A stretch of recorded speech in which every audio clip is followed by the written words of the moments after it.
Yung pusa natin, oh. Hello mga kasari, masayang araw. Maaga pa nga lang ay pumunta na ako sa aking wholesaler dito lang sa may amin. Namili lang ako ng mga kulang dito sa aking tindahan dahil kalbo na nga po ang aking tindahan. At ayan, nandyan palagi dyan ang aming pusa. Nagbabantay din siya sa aking tindahan.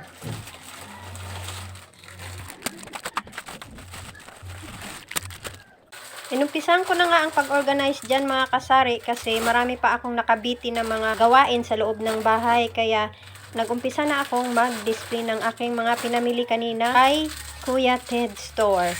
At ayan, naka-worth 7,104 naman ang inyong tindera. Iyon po ay mga nabintahan natin kahapon.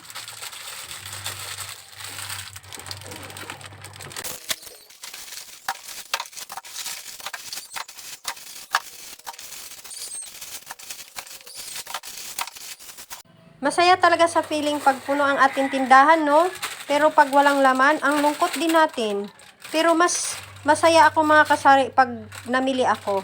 Bet na bet ko talaga yung mamimili ako. Doon nawawala yung stress ko. Syempre, meron din tayong stress, 'di ba? Lahat naman tayo may stress. O, 'di ba? So, ayan, nag-display lang ako diyan mga kasari at nagmamadali na rin ako dahil yung aking mga aso sa taas ay hindi ko pa napakain.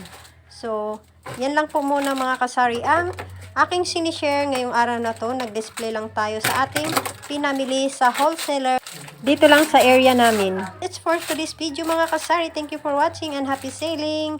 Bye all and God bless us all. Bye!